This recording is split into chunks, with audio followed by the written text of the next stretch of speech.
مکہ سے فکر و فن علم کی انجمن فضل محبوب رب سایہ پنجر پنجر پنجر قوم کی آبرو قوم کی آبرو اور ملت کا دھن اے علی علی چمن اے علی علی چمن اے علی علی چمن اے علی علی چمن اے علی علی چمن اے علی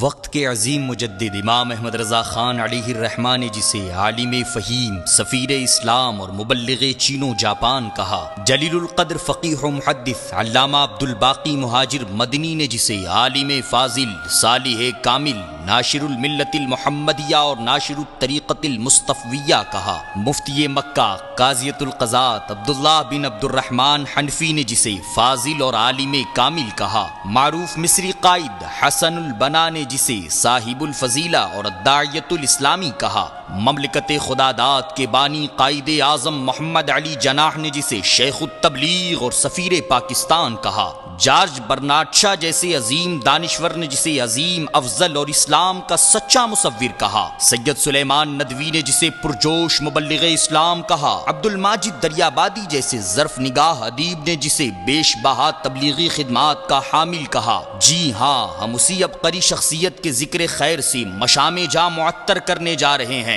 جو شاہ فرید الحق کے بقول بیک وقت عالم بھی تھے، صوفی باصفا بھی، قدیم علوم کے شہ سوار ہونے کے ساتھ ساتھ جدید علوم کے نابغائے روزگار بھی، کاروباری معاملات میں ایک بہترین تاجر بھی، اور میدان سیاست کا ایک درخشندہ ستارہ بھی۔ ہاں وہی ابر گوہربار جو 1892 عیسوی میں سرزمین میرٹھ کی افق سے اٹھا تو پوری کائناتی عرضی پر جھوم جھوم کر برسا۔ دیار عرب ہو یا بلاد عجم، جنوبی امریکہ کی غیر مہذب قوم ہو یا شمالی امریکہ کا جدید سائنٹیفک ماحول، افریقہ کی سنگ لاخ زمین ہو یا مصر و شام کا سرابی صحرا، انڈونیشیا اور سنگاپور کے جزائر ہوں یا یورپی دنیا کے دلکش مناظر، رحمت خداوندی کا یہ صحابہ کرم سب پر ابر نیساں بن کر برسا۔ دی اذان کبھی یورپ کے کلیساؤں میں، کبھی افریقہ کے تپتے ہوئے صحراؤں میں، نقش توحید کا ہر دل پہ بٹھایا ہم نے، زیر خنجر بھی یہ پیغام سنایا ہم نے، محفل کون و مقام سحر و شام پھرے،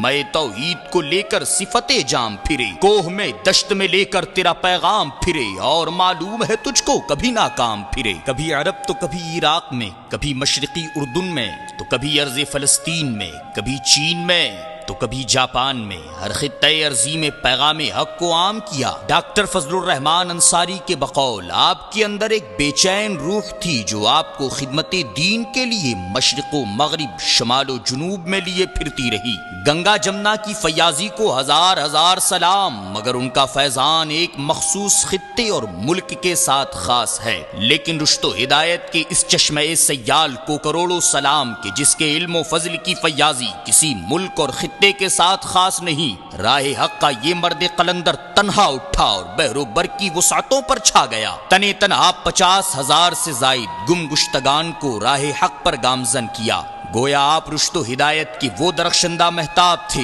جس کی چاندنی شب تار میں سب کی رہنمائی کرتی ہے، اور عرفان و آگہی کے بافیض بادل تھے جس کے دامن سے جھڑنے والے قطرے قلب و روح کی سوکھی کھیتیوں کو حیات نو کا مزدحج فضا سناتے ہیں۔ مبلغ اسلام کا دور 1892 تا 1954 بڑا ہی ہنگامہ خیز رہا۔ اسی دور میں دو عالمی جنگیں ہوئی، ارض فلسطین پر اسرائیل کا ناپاک وجود ہو یا خلافت عثمانیہ نے اپنی آخری سانس لی، بر صغیر ہند و پاک میں سیاسی، مذہبی اور مسلکی طوفان کی قیامت خیز لہریں اٹھ رہی تھی۔ ایسے نازک ترین دور میں مبلغ اسلام نے ملکی و عالمی مسائل کو سلجھانے میں اہم کردار ادا کرنے کے ساتھ مذہب اسلام کے پیغام توحید و رسالت کو پوری دنیا میں عام کیا۔ ہند و حجاز ہی نہیں، 3 درجن سے زائد ممالک کے آفاق پر مہر منیر بن کر چھا گئے۔ بارگاہ خداوندی سے زبان و بیان میں وہ شیرینی اور اثر آفرینی ملی کہ جس نے معروف فلسفی جارج برنارڈ شاہ اور ٹوکیو کے پروفیسر این.ایچ. برلاس تک کو یہ کہنے پر مجبور کر دیا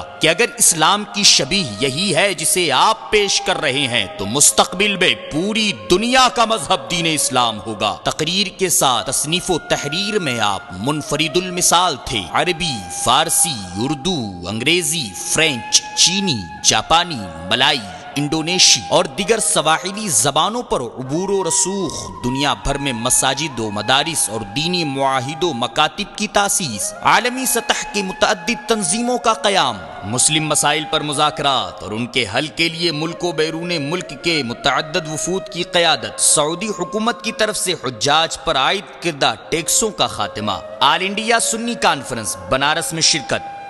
انگلستان، France, Italy, British Guiana, Madagascar, Saudi Arab, Trinidad, America, Philippines, Singapore, Malaysia, Thailand, Indonesia, Ceylon, Burma, چین، جاپان، ماریشس، جنوبی و مشرقی افریقہ کی نوآبادیات، عراق، اردن، فلسطین، شام اور مصر وغیرہ کی تبلیغی دورے، دینی و عصری علوم میں مہارت، مختلف زبانوں میں رسائل و مجلات اور اخبارات کی اشاعت، اسلام کی ابتدائی تعلیمات، تبلیغ اسلام کے اصول، اسلام اور اشتراکیت، مسائل انسانی کا حل، اسلام میں عورت کے حقوق، مرزائی حقیقت کا اظہار،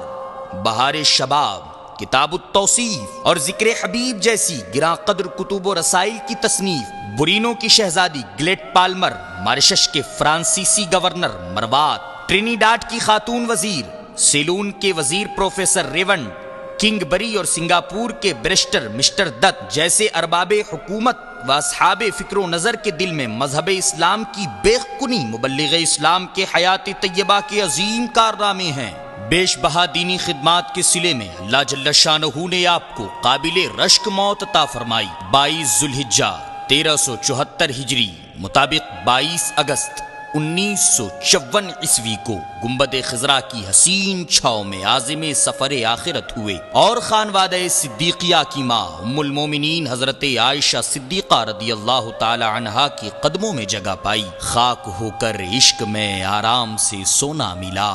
جان کی یکسیر ہے الفت رسول اللہ کی۔ آپ کے بعد آپ کے فرزند ارجمند قائد اہل سنت حضرت شاہ احمد نورانی علیہ الرحمہ نے آپ کی سچی جانشینی فرمائی۔ 13 مارچ 1926 عیسوی 17 رمضان المبارک 1344 ہجری کو میرٹھ میں آپ کی ولادت ہوئی۔ 1948 میں والد ماجد کے ہمراہ میرٹھ سے کراچی ہجرت فرمائی۔ مذہب اور سیاست کے پلیٹ فارم سے دین کی بیش بہا خدمات انجام دیں۔ عالمی تنظیم ورلڈ اسلامک مشن، حلقہ قادریہ علیمیہ، اشاعت اسلام ماریشس، علیمیہ اسلامک مشن کالج، علیمیہ دارالعلوم Mauritius, young men Muslim association Guyana, Muslim education trust America, South Africa Islamic missionaries guild, all Malaya Muslim missionary society, Malaysia حنفی مسلم سرکل، پریسٹن برطانیہ، دارالعلوم علیمیہ جمدہ شاہی انڈیا، دارالعلوم جامعہ مدینۃ الاسلام، ڈین ہاگ ہالینڈ جیسے عظیم عالمی اداروں کی تاسیس اور سرپرستی فرمائی۔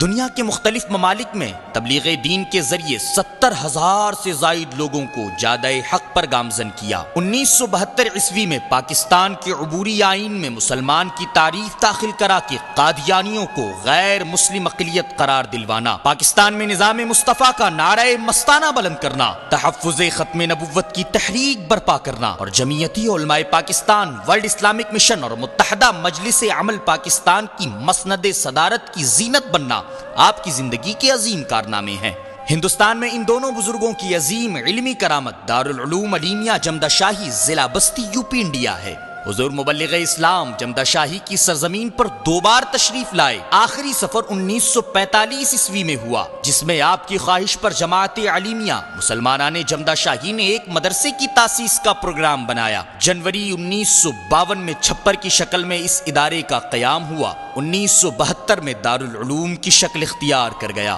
1986 عیسوی میں حضور شیخ القرآن علامہ عبداللہ خان عزیزی علیہ الرحمہ مصنف معارف التنزیل شرح مدارک التنزیل کی آمد کے بعد اس ادارے کی برق رفتاری نے دنیا کو حیران کر دیا۔ مبلغ اسلام قائد اہل سنت کی دعاؤں الحاج سیٹھ شمش الحق علیمی، الحاج سیٹھ غلام مصطفیٰ رضوی اور حضرت علامہ معین الحق علیمی علیہم الرحمہ کی مخلصانہ کوششوں سے آج یہ ادارہ ایک عالمی سطح کا تعلیمی مرکز بن چکا ہے، جس کی سربراہی شفیق ملت مفتی اعظم ہالینڈ حضرت علامہ مفتی محمد شفیق الرحمان مصباحی دامت برکاتہم العالیہ فرما رہے ہیں۔ اللہ تعالی حضور مبلغ اسلام، قائد اہل سنت، حضور شیخ القرآن اور حضور معین العلماء کی اس عظیم علمی یادگار کو روز افزوں ترقی نصیب فرمائے، آمین یا رب العالمین۔